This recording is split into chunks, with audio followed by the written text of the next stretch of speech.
अस्सलामुअलैकुम। तो व्यूवर्स, आज मैं आपके लिए बीफ टिक्का मसाला बनाने की एक बहुत ही शानदार रेसिपी लेकर आई हूँ। इस रेसिपी को अभी से आप अपने पास सेव कर लें, बड़ी ईद पे ये आपके बड़े ही काम आने वाली है।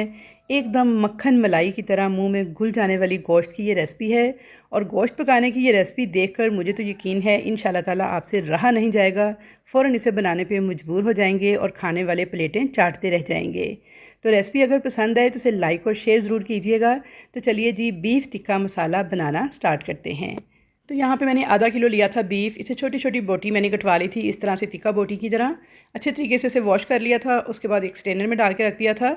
अब मैंने इसे बॉल में डाल लिया है। इसके अंदर डाल दूँगी 1 टेबल स्पून लहसुन का पेस्ट, 1.5 कप दही, 1 टीस्पून नमक, कुटी हुई लाल मिर्च 1 टीस्पून, भुना कुटा हुआ धनिया पाउडर डाल दिया है 2 टीस्पून, ज़ीरा पाउडर 1 टीस्पून, हल्दी 1 टीस्पून, काली मिर्च कुटी हुई 1 टीस्पून, कश्मीरी लाल मिर्च पाउडर 1/2 टीस्पून और जायफल और जवित्री का पाउडर डाला है 1/2 टीस्पून। उसके अलावा मैं इसमें डाल रही हूँ मीट टेंडराइज़र पाउडर, इसको गोश्त गलाने वाला पाउडर भी कहते हैं, और ये मैंने डाल दिया था 1/2 टेबल स्पून के बराबर।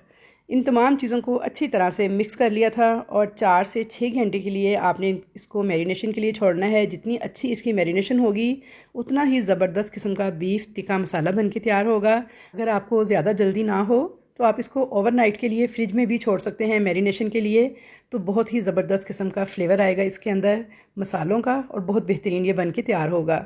लेकिन अगर टाइम कम है तो 4 से 6 घंटे तो आपने ज़रूर से ही मैरिनेट करना है। इससे एक तो बोटियों का रेशा नरम हो जाएगा जब इसकी मैरिनेशन होगी, और दूसरा जब हमने इसके अंदर गोश्त गलाने वाला पाउडर डाला है वो अपना काम दिखाएगा और गोश्त हमारा जल्दी गल जाएगा।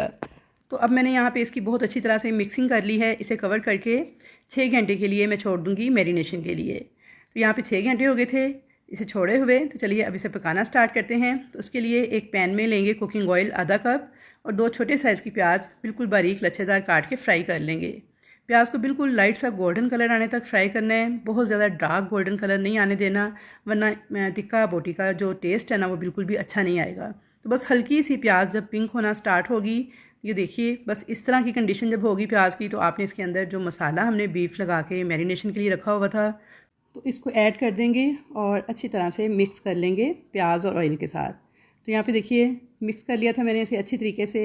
और अब इसके अंदर जिस बॉल में हमने मैरिनेशन के लिए मसाला लगाया हुआ था, कुछ मसाला उसके साथ लगा हुआ था, तो अच्छे से खंगाल के आधे कप के बराबर इसमें पानी ऐड कर देंगे। अब इसे मिक्स कर लेंगे और कवर कर देंगे। 30 से 40 मिनट तक आपने बिल्कुल इसे हल्की आंच पे पकने देना है। तो यहाँ पे तकरीबन 25 मिनट हो गए थे इसे पकते हुए। तो चेक कर लेते हैं। तो ये देखिए गोश्त जो है वो काफ़ी हद तक गल चुका था, लेकिन अभी थोड़ा सा पानी इसमें बाकी है। मिक्स कर लेंगे इसे एक बार अच्छे तरीके से और फिर दोबारा से कवर कर देंगे। 5 से 10 मिनट मज़ीद इसे पकाएंगे, लेकिन फ्लेम आपने लो ही रखना है। तो यहाँ पे टोटल 40 से 50 मिनट हो गए थे बिल्कुल लो फ्लेम पे इसको पकते हुए। तो ये देखिए पानी इसका ड्राई हो चुका है, गोश्त हमारा मक्खन मलाई की तरह नरम हो चुका है। लेकिन अभी इसमें एक ज़बरदस्त किस्म का स्टेप करेंगे जो कि इसे बीफ टिक्का का बहुत ही ज़बरदस्त फ्लेवर देगा।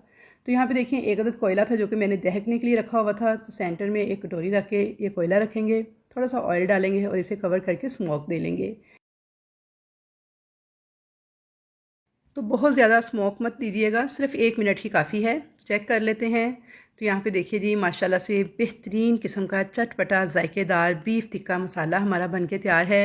हरी मिर्चें, अदरक और थोड़ा सा लेमन निचोड़ के इसको गार्निश कर लेंगे और 1 टीस्पून के बराबर गरम मसाला आपने इसके ऊपर डाल लेना है। तो यहाँ पे मैं आपको चेक करवा दूँ तो ये देखिए माशाल्लाह मक्खन मलाई की तरह नरम बोटी बनके तैयार हुई है, बिल्कुल सॉफ्ट है रेशा इसका। तो व्यूअर्स, इस स्टेज पर अगर आपको ये रेसिपी ज़रा भी अच्छी लग रही है तो जल्दी से वीडियो को लाइक कर दें, मिलने जुलने वालों के साथ शेयर कर दें और अच्छा सा एक कमेंट करके बताएं कि कैसी लगी आपको मेरी ये रेसिपी। तो इस बड़ी ईद पर ज़रूर आपने इस रेसिपी को ट्राई करना है और मुझे फ़ीडबैक देना है। तो इंशाल्लाह ताला खाने वाले प्लेटें चाटते रह जाएंगे और मेहमान आपकी तारीफ़ें करते रह जाएंगे। तो मुलाकात होगी आपके साथ एक अच्छी और नई रेसिपी के साथ। तब तक के लिए अल्लाह हाफिज़।